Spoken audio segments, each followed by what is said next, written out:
मित्रांनो बघू शकता ते बदक एका पायावर योगा करते. क्लोजअप व्ह्यू दाखवतो.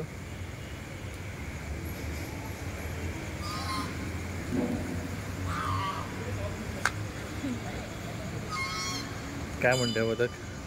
पोहायला या. तेव्हा शेपटी आला होते.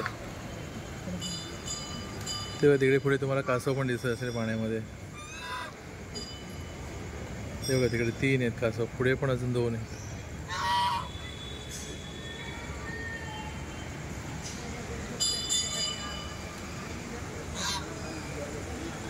कसे ओरडतात.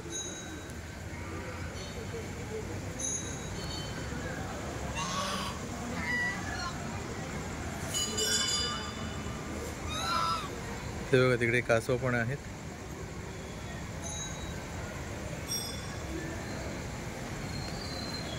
इथे पण बघा खूप सारे आहेत.